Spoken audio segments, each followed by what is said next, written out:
Hola, ¿cómo les va? Bienvenidas, bienvenidos a este ciclo de charlas Educar. En esta oportunidad voy a hacer una charla especial, y digo especial porque la pensé como un encuentro o una charla expandida.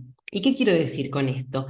Que va a tener tres itinerarios posibles, entre muchos otros, relacionados con el mismo tema central. El hilo es este, ¿no? Lo que propongo, la lectura y la escritura en la cultura digital, tendencias, todo lo que hay, lo que se viene, y educación.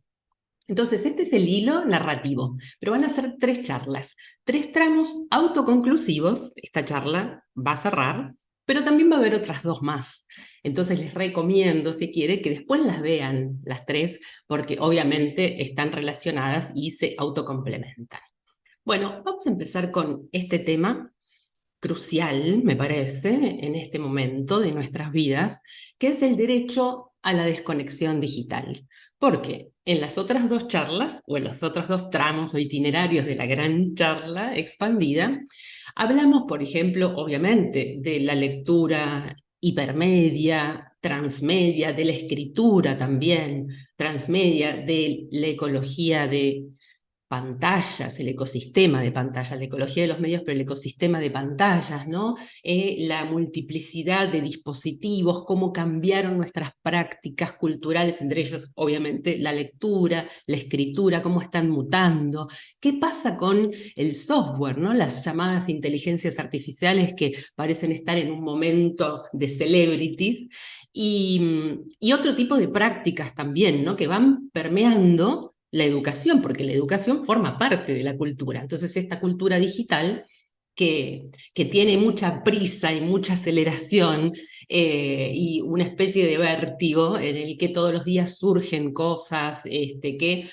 por supuesto a las docentes y a los docentes nos interesa conocer, porque llegan obviamente a nuestro ámbito. Así que bueno, derecho a la desconexión digital me parece que es un temazo.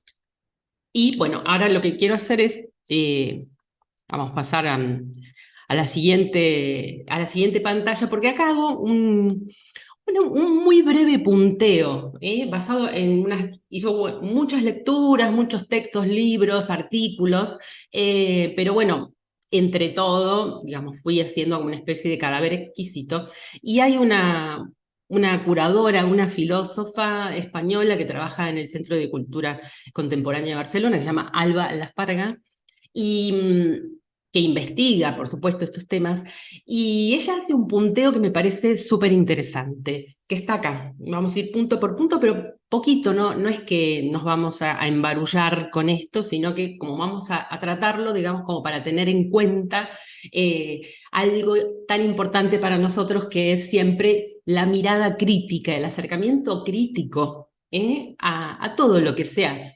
tecnologías, formatos, herramientas, prácticas.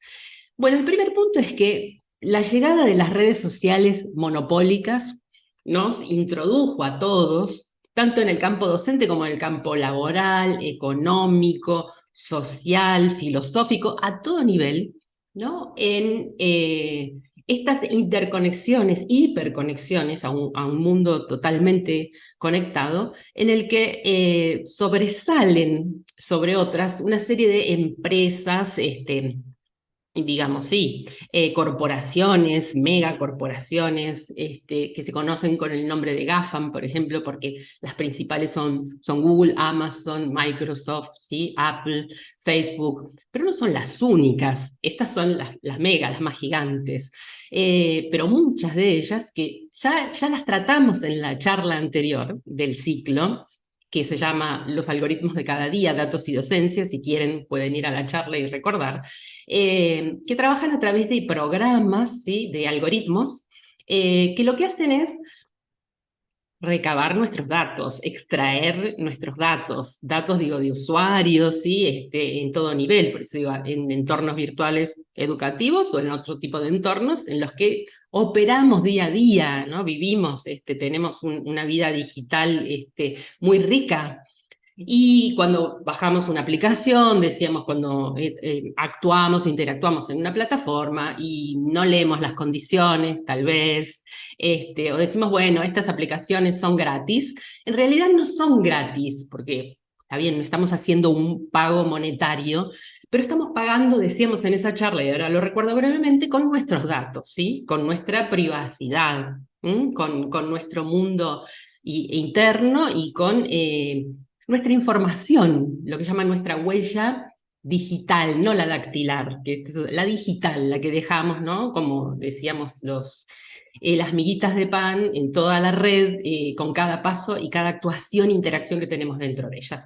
Entonces, con la llegada de estas redes sociales monopólicas, los algoritmos son, digamos, opacos, porque nosotros no conocemos demasiado bien cómo funcionan y cuáles son los intereses de estas empresas o de estos organismos, a veces también son instituciones, que tienen sus propósitos. Eso hay que estar atento, tienen sus propósitos. Y nosotros, nuestra vida es muy transparente, ¿no? En los espacios digitales. Se sabe todo lo que hacemos a través de nuestras interacciones. Decimos, bueno, hacemos posteos, tenemos Twitter, tenemos estas redes sociales, subimos una selfie, comentamos memes, compartimos artículos o notas que nos parecen muy interesantes, videos, imágenes, fotos, además de todo otro montón de cosas que hacemos.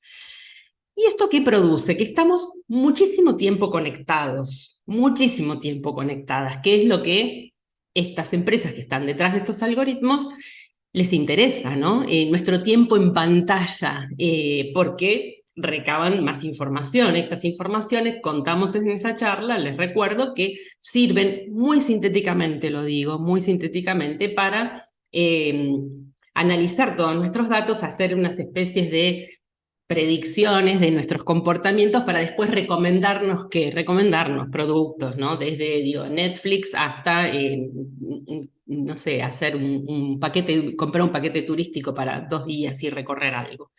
Me refiero que en ese espectro grande, todas las empresas, no solo las GAFAM que decíamos, están todo el tiempo tratando de mantenernos enganchados con los clics, porque cuanto más tiempo pasamos en pantalla, ellos monetizan, ¿no? Ganan dinero, tienen un negocio muy lucrativo. Y esto de estar todo el tiempo en línea y interactuando, ya sea desde el ocio, entretenimiento, o desde lo laboral, lo estudiantil o lo que fuese, produce la sensación de una aceleración de los tiempos, ¿no? Porque, bueno, después decimos, bueno, cada vez tengo menos tiempo. ¿Por qué? ¿Qué me pasó en el día? ¿Qué hice?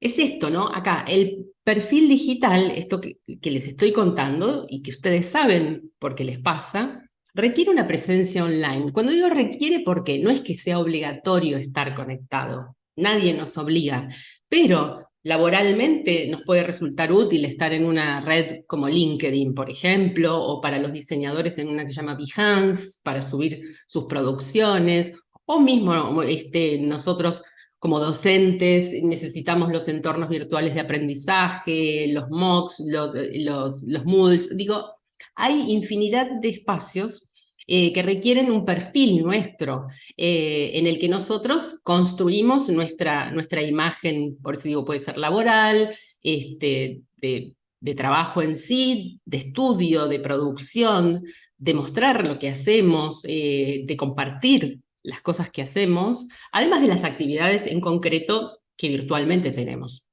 Entonces, ¿esto qué genera? Una productividad constante. Nosotros lo vivimos, digo, de una manera muy eh, fuerte durante las cuarentenas o los confinamientos, cuando ocurrió la pandemia, ¿no? Digo, bueno, todavía hay algunos casos así, pero digo, durante el momento más fuerte de la pandemia, al que los que teníamos, por ejemplo, trabajos u ocupaciones que no eran indispensables y que había que acudir presencialmente, muchos y muchas empezamos a trabajar desde el hogar, desde las casas, haciendo teletrabajo. Y ahí se empezó a generar digamos que este límite entre lo privado o lo íntimo o lo hogareño o lo propio de la vida social a mezclarse con el trabajo. Bueno, no es que se mezclen, son esferas diferentes, pero bueno, pasábamos de tener una reunión, por ejemplo, virtual con compañeros de trabajo a leer en alguna red comentarios sobre algo que publicamos, a después una videollamada y luego de esa videollamada, bueno, a contestar mails que teníamos pendientes y después, bueno, de paso respondíamos los WhatsApps. Entonces digo, toda esta serie de actividades que llevan tiempo, eh, generan un estado como de productividad constante que no paraba, que no para. Antes de la pandemia, digo, también ocurría, pero no de esta manera tan profusa, ¿no? Y que sentimos como que nos está afectando un poco, ¿no? Nos están como saturando algo, porque hay algo de la disponibilidad. Estamos disponibles 24 horas, como 24/7. 24 horas, ay, me voy a tomar un poquito de agua. Perdón. Mm, me entusiasmo y así me pasa. Disponibilidad 24/7, o sea, las 24 horas de los 7 días de la semana haciendo cosas. Y parece que cuando terminamos algo, todavía nos quedan más pendientes, se generan como nuevas tareas, ¿no? Hay una especie de autoexplotación, dice este especialista, Alba. Yo lo vivo en carne propia y creo, por lo que charlo con gente y por lo que los comentarios que recibo, de que a todas y a todas nos está pasando un poco esto, la autoexplotación, ¿no? Y sobre todo de esto, hablando de los espacios virtuales, de los trabajos que se llaman creativos o trabajo cognitivo, ¿no? Como, bueno, trabajo docente, por supuesto. Y también lo que esto genera es que esta dinámica de la que hablaba, que pasamos sin solución de continuidad de una red a otra, o a una plataforma, o a una aplicación a otra, una especie de scrolling, que es esto el pasar, ¿no? Cuando pasamos con el dedo y vemos una cosa y después de esa cosa vemos otra y decimos, bueno, yo voy a mirar nada más a ver si tengo un mensajito. Y después cuando nos damos cuenta, pasamos una hora y media, ¿sí? Haciendo scrolling, que se le llama el scrolling infinito, que es parte de las estrategias que tienen estas empresas detrás de los algoritmos para captar nuestra atención siempre, para tenernos ahí enganchados. Y lo que nos da, ¿por qué estamos ahí también? Ustedes me pueden decir, bueno, no, pero en algún momento tendríamos que cortar, no podemos estar disponibles tanto tiempo. Lo que pasa es que están diseñadas, digamos, las lógicas de estos algoritmos y de estos programas con la intención de tenernos ahí, como si fuesen tragamonedas, porque nos dan una especie de recompensa, o tenemos la idea, es una idea, ¿no? Es una fantasía de recompensa cuando vemos los likes, los me gusta, los comentarios.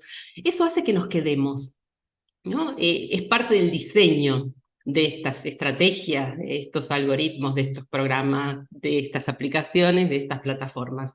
Que nos quedemos, tenemos una sensación que no es real, pero bueno, que es esto, la recompensa inmediata, lo que hace que este círculo se convierta un poco en vicioso, ¿no?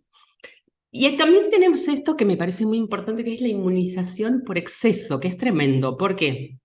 Estamos todo el tiempo bombardeados con esta información del Big Data, de los datos masivos, ¿no? Que van con una velocidad impresionante, con un volumen impresionante. Y desde, no sé, desde la invasión de Rusia a Ucrania, vemos las stories de TikTok, en vivo, los streamings. Bueno, digo, información, como yo le llamaría, más blanda, información muy fuerte, muy tremenda, ¿no? Por eso digo, con imágenes y con datos durísimos desde el punto de vista humano, como es la guerra, por ejemplo. Pero de tanto ver, de tanto estar, ¿no? De estar saturándonos, se produce una especie de inmunización por exceso. Este exceso hace que de alguna manera no nos impresionemos tanto como en realidad deberíamos, porque son cosas que humanamente nos movilizan de una manera muy fuerte. Entonces, bueno, ojo con esta inmunización por exceso.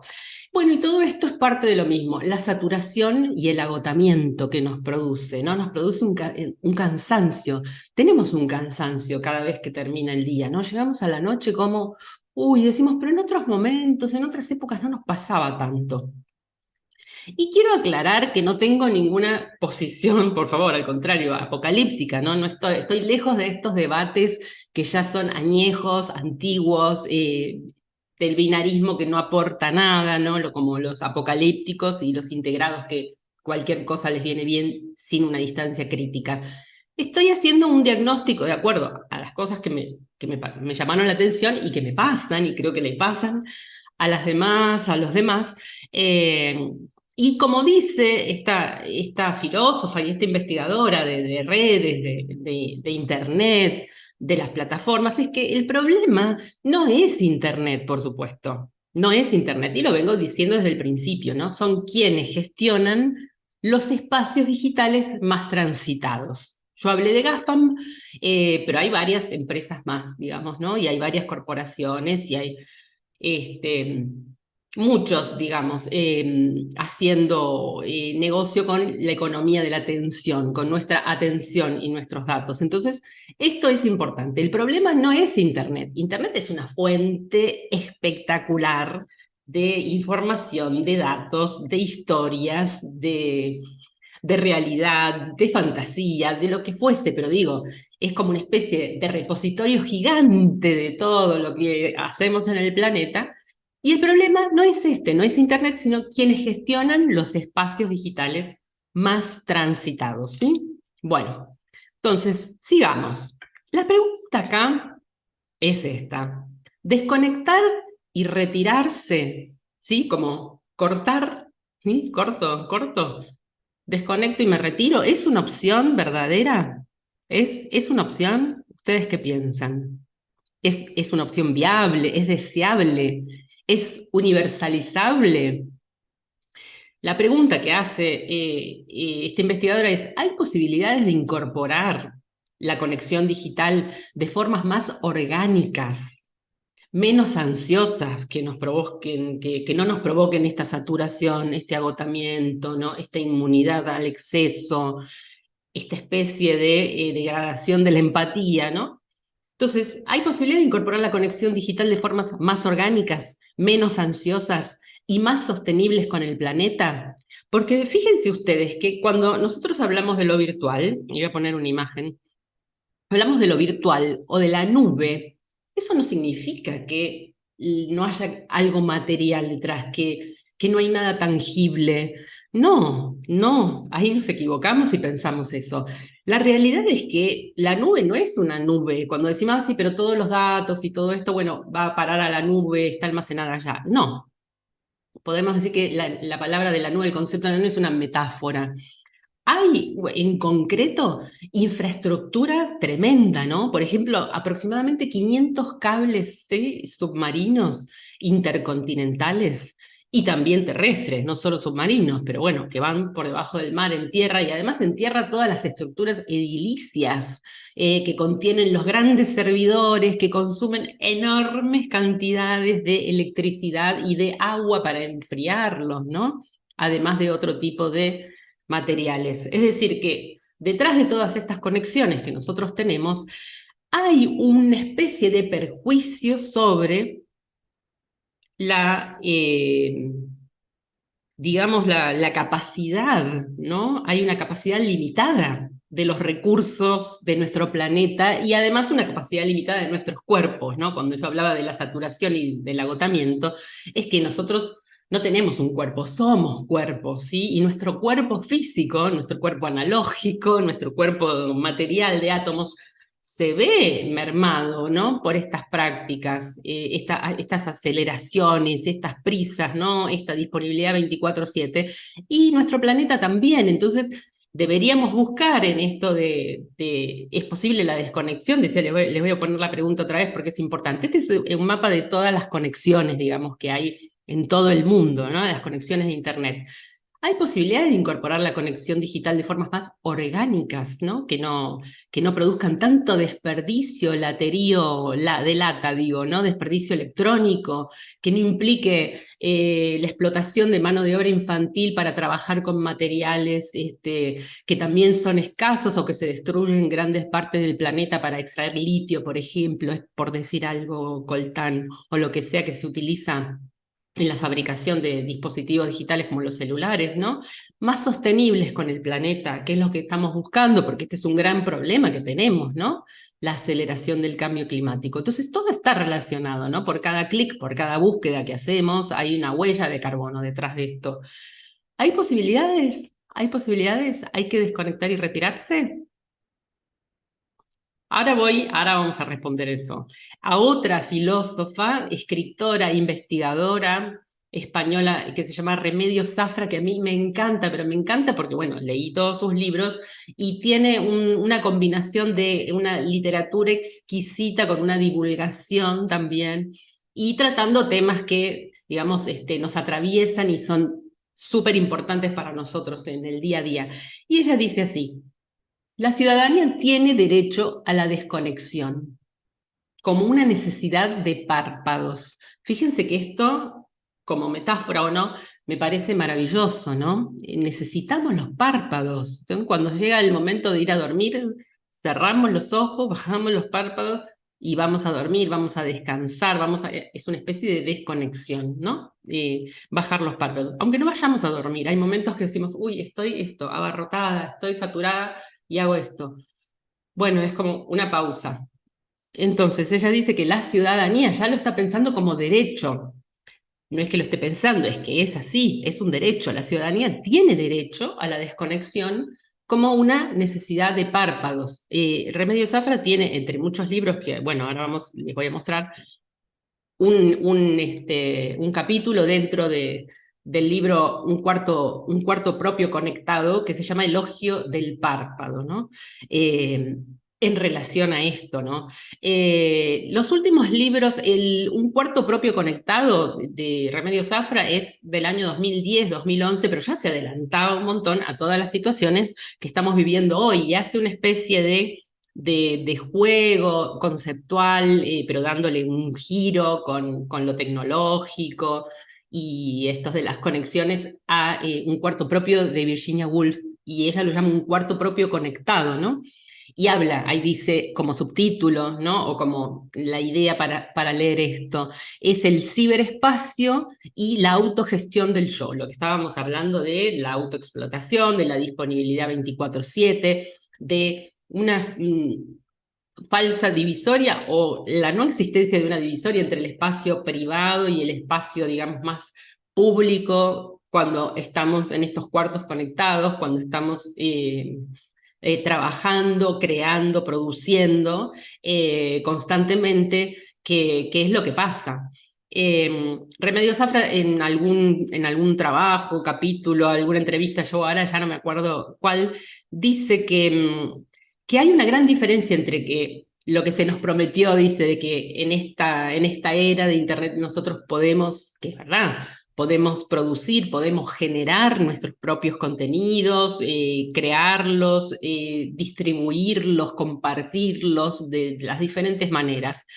Es cierto eso, pero ella dice, hay una diferencia entre tener la posibilidad de hacer todo eso, quien tiene la posibilidad de todo eso, no estamos hablando de las brechas, que es otro tema importante, pero quien tiene posibilidad de hacer todo eso, de ahí a hacerlo concretamente, estar 24/7 haciendo eso, ¿no? Implica la autoexplotación, implica Remedios Zafra dice, una precariedad, ¿no? Del trabajo y se desvaloriza también el trabajo, porque bueno, te veo en línea conectada, ya que estás, te pido esto, bueno, vi que respondiste un comentario, entonces te pido esta otra cosa, ¿no? Bueno, ella entre sus libros, tiene muchos, pero digo, estos que son muy significativos, el entusiasmo, precariedad y trabajo creativo en la era digital, Lo escribió un par de años o un año o dos antes de la pandemia. Durante la pandemia escribió Frágiles, ¿no? Que tiene que ver con esto, la ansiedad y la nueva cultura digital y cómo nos sentimos. Esto que yo decía, tenemos un cuerpo, somos un cuerpo, no tenemos, que también se resiente y nos podemos sentir frágiles, no solo, digamos, cognitivamente, sino también físicamente. Y el último libro recién publicado, o bueno, de fines de 2022 o de ahora, no me acuerdo bien, de principios de 2023, que es El bucle invisible, y que es lo que más me interesa en este momento del bucle, hablar. Pero bueno, antes de pasar a eso, y queda pendiente la respuesta sobre si es posible y deseable desconectar y cómo hacerlo, quiero tomar esta frase que me parece crucial para todos, para que podamos analizarla, tengamos presente que es que la desconexión digital como derecho no es una cuestión de voluntad individual. ¿Por qué lo resalto? Porque si fuese una cuestión individual, depende de cada uno y uno dice, bueno, voy a poner un reloj, me voy a conectar menos horas, voy a tratar de controlarme, a tal lugar no llevo el celular o no abro la tablet o no pongo la computadora si tengo la posibilidad de conexión, como yo decía, más allá de las brechas, de conectividad, la posibilidad de conectarse. Eh, no tiene sentido, y les digo por qué no tiene sentido. Tiene sentido siempre en relación a la comunidad, en relación a una responsabilidad, porque si es por algo individual, no hay un impacto en la responsabilidad. Es algo que nos compete a todos y a todas, no es algo que me afecta únicamente a mí y yo les estoy hablando de esto porque se me ocurre. Yo sé que es algo que todos los días nos está pasando. Entonces, por eso es importante saber que requiere de una acción a nivel más global. Y ahí está la respuesta. ¿Es posible la desconexión digital? Entonces, analicemos lo que dice Remedios Zafra, muy poquitos puntos sobre este tema de por qué no es una cuestión de voluntad individual. Por esto que ya veníamos hablando, por la manera adictiva y premeditada del diseño de las redes y aplicaciones, que hace que todos estemos ahí adentro, por decirlo de una manera, ¿no? Hay una manera adictiva y premeditada, ¿no? En la que se programan estos algoritmos eh, con los que nosotros interactuamos en las aplicaciones y en las redes. Las formas, otro punto, las formas de configurar el teletrabajo, esto que estaba diciendo, ¿no? Que es el punto que viene también, las voy a relacionar. Las formas de configurar el teletrabajo hace que uno esté conectado más tiempo del que debería. ¿Por qué? Por la cultura no educada en el respeto a la intimidad y los tiempos propios. Hay una intimidad y unos tiempos propios, por eso de, bueno, vi que estabas conectada, yo sé que en este horario no es en el que vos estás haciendo tu tarea, pero eso tiene que ver con las formas de configurar el teletrabajo y con la cultura que no respeta los tiempos propios. Sumado a la manera adictiva y premeditada del diseño de las redes, hace que no sea una voluntad, digamos, una voluntad individual dejarlo. Y el espejismo, que esto es muy importante, de que conectados en casa, por ejemplo, en relación a los adolescentes, pero también a los adultos, estamos más seguros. Estamos produciendo todo el día y estamos en casa y estamos seguros. Y no, lo que sí estamos seguros es de que cada vez hay menos interacción social, sobre todo entre los adolescentes que están en plena formación y ebullición, ¿no? Sobre todo de la necesidad de estar con los pares, ¿no? Con otros, charlando en presencia, ¿no? Con el cuerpo analógico, material, cuando es posible, obviamente, durante la pandemia era una cosa, pero digo ahora que se van abriendo los espacios de interacción, es importante eso también. ¿No? Son todos estos ítems a tener en cuenta para analizar nosotros y seguir pensando cómo. Entonces, retomando lo que decía en la primera parte de Alba, después lo que dice Remedios, el tema del tiempo y de la prisa, la aceleración en la cultura digital, son claves. Todo lo que dice Remedios es importante. Pero teniendo en cuenta el bucle invisible de su libro, y lo que ella habla de la prisa y de la falta de tiempo para pensar, que necesitamos tiempo para pensar. Y cuando actuamos con prisa, con aceleración, con apuro, sí hacemos las cosas más rápido, pero eso no significa que las cosas se hagan bien, ¿no? Necesitamos una maduración, ese tiempo. Ella dice que ya no hay tiempos de tránsito, sí, es verdad, yo lo siento en mi cuerpo, y en mi mente y en mis procesos cognitivos. Entonces, digo, es necesario tener esos tiempos, darnos esos tiempos. Ella habla de, y yo por eso puse esta figura, ¿no? De los juegos de mesa en los que uno tiene una ficha para ir tirando el dado y avanzando. Nosotros podemos avanzar únicamente, dice ella, cuando hay casillas disponibles adelante. Porque si no hay casillas disponibles, nos tenemos que quedar en el mismo lugar. Y esto es lo mismo, o sea, necesitamos tiempo para pensar. Y la manera de tener ese bucle invisible, que es la rutina de estar en esa prisa, ¿no? La rutina de hacer las cosas sin pensar, justamente. Todos los días hacemos esto, nos conectamos, ponemos, comentamos, sacamos, hacemos.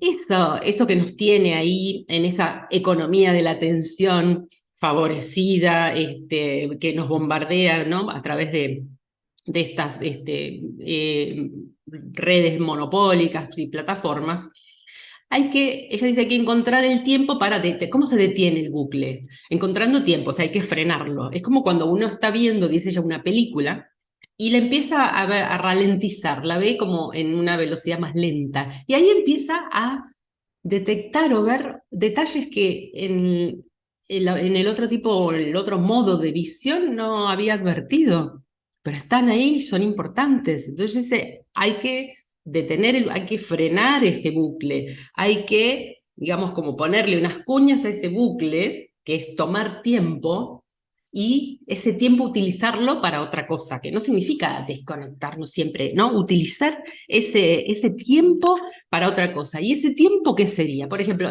en tres consignas simples, pero que nos pueden quedar como súper grabadas, ¿no? En la tarea cotidiana y en las cosas que hacemos siempre. Ella dice que el bucle de la emisión hace todo confuso y que genera, es verdad, genera desconfianza, desensibiliza y debilita la empatía. Por esto que decíamos, ¿no? De una especie de inmunización que nos provoca, de cosas que por ahí son tremendas. Eso que, bueno, tanto bombardeo, terminamos por, bueno, no tener demasiada empatía, y también tantas por ahí, las que llaman fake news, noticias falsas. O bueno, eso, noticias que por ahí son confusas, y si no revisamos las fuentes, y si no vamos a las fuentes, y no comprobamos, empezamos a desconfiar, desconfiamos. Ella propone, me encanta, que dice que educar en la empatía requiere frenar, como decíamos, el bucle, romper estas inercias que nos tienen ahí, ¿no? Nos dejamos llevar, lamentablemente, y generar desvíos e infiltrar vacíos reflexivos y pedagógicos. Me encanta, ¿no? Hay que frenar el bucle y generar esto, vacíos, pero vacíos en los que se produce reflexión, se piensa, son vacíos reflexivos y pedagógicos, para ver realmente a quién tenés enfrente, a quién tenemos enfrente, verlo, prestarle atención, sí, a una atención de cuidado, ahí de escucha atenta al otro, y no estar cooptado por la economía de la atención de los monopolios, ¿sí? Y ella propone la lentitud como herramienta de atención y herramienta de concentración para recuperar espacios compartidos. A mí me parece que esto es fundamental, ¿no? Estos tres puntos que señala en nuestras prácticas, ya sean por eso laborales, prácticas de cualquier tipo, cotidianas, pedagógicas, son muy útiles para nosotros. Y para ir cerrando, les quiero hablar ya que estamos hablando de estos temas que tienen que ver más con generar empatía, con buscar otros atajos, porque verdaderamente la desconexión total no tiene ningún sentido, porque, insisto, Internet es un gigantesco repositorio que es de una gran ayuda. Nosotros podemos aprender muchísimo, utilizar, producir. Realmente es maravilloso.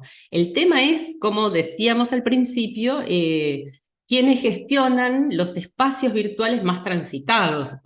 Ese es el problema. Entonces, lo que hay que hacer es, como siempre, una mirada crítica.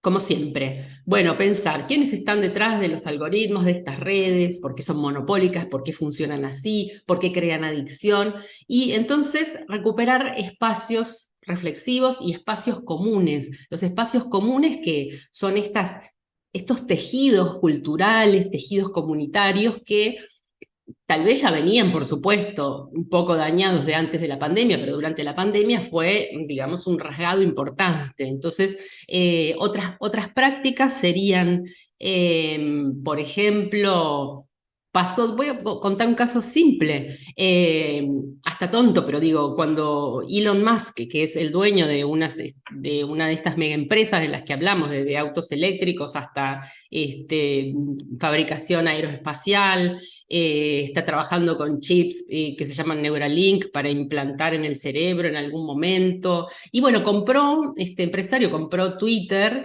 empezó a hacer una serie en esta red social que era bastante comunitaria, empezó a hacer una serie de despidos y de, bueno, lo que se le ocurría ahí adentro, y empezó a haber una migración masiva, sobre todo al principio, de gente que fue dejando Twitter y se fue a otro espacio, a otra red que se llama Mastodon, que es más de software libre, ¿no? De código abierto, en el que se generan otro tipo de prácticas. Entonces, la respuesta a lo de la desconexión, mira, me fui y quiero volver a eso.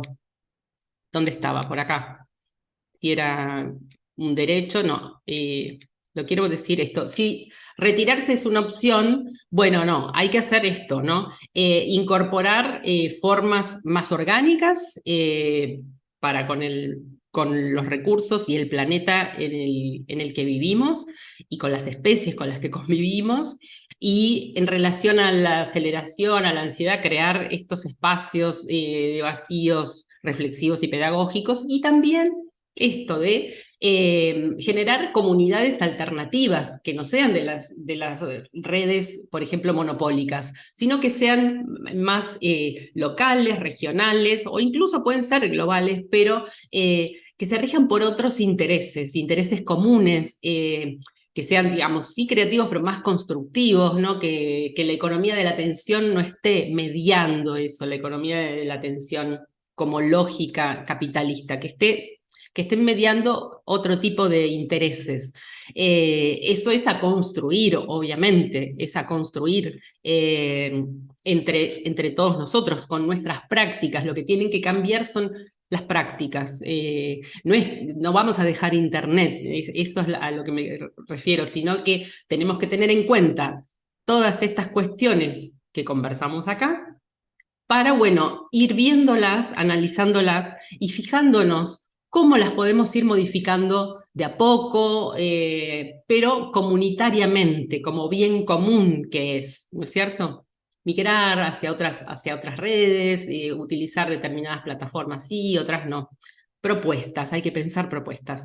Y entonces, para hacer el cierre de esto, estoy buscando a dónde dejé el papelito que les quería leer un poema. Ahora, se los voy a leer. No lo encontraba, los papelitos. Bueno, acá está, es el poema. Pero decía, les quiero compartir este poema, pero antes de compartirle el poema, que lo tengo aquí ahora, lo encontraba entre el papelerío, es hablarles de esto. ¿Hay otras bibliotecas? Porque si hablamos de libros, de lecturas, de escrituras, de prácticas, de conexiones, de interacciones y de bibliotecas, ¿son solo de libros? ¿Hay otro tipo de bibliotecas? Y tienen que ver con algo más orgánico, con nuestro planeta, por ejemplo. Quiero terminar de esto de manera poética. Eh, porque no soy apocalíptica para nada. Entonces, les voy a mostrar algo que me parece muy interesante, que es una biblioteca que no es de libros, sino que es una biblioteca de agua. Es una biblioteca del agua que está el nombre es difícil, pero es así, está en Islandia. pero lo quiero decir, es Stikisholmur, no sé, lo debo haber pronunciado mal, pero bueno, no importa. Hay una biblioteca ahí que tiene una colección que en lugar de libros, tiene una colección ¿de agua de qué? De los glaciares de Islandia, que como sabemos, todos los glaciares del mundo están eh, disminuyendo, ¿no? Se van derritiendo, van perdiendo, más que derritiendo, van perdiendo masa de hielo, y van aumentando de a poco el nivel de las aguas. Únicamente el glaciar, creo que es el glaciar Perito Moreno, que todavía tiene un pequeño avance, que cada 4 o 5 años llega, digamos, a tierra y rompe. Pero en general todos los glaciares están retrocediendo, ¿no? Y se están perdiendo, ¿no? Hoy, ¿no? Cuando hablamos de la aceleración del cambio climático, uno de los temas es este también, ¿no? El aumento de la temperatura y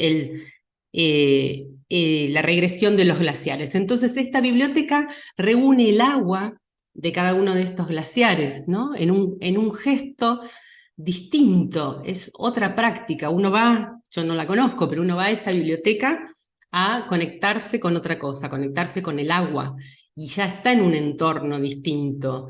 Y esos tubos, como si fuesen los anaqueles, los estantes de las bibliotecas, tienen las aguas de los glaciares. Bueno, hay esa exposición, no voy a hablar mucho de eso, pero bueno, tiene una serie de escritos, de cosa performática. La gente puede ir ahí también, obviamente, sentarse a leer, además de ver las aguas de los glaciares, pero es un espacio para encontrarse, donde está el bien común, porque estas aguas de glaciares son un bien común, pero no nuestro, porque el mundo no es antropocéntrico, sino del planeta, de todos, como yo decía, de todas las especies, ¿no? Que también viven en los glaciares. Entonces, quería terminar leyéndoles un poema,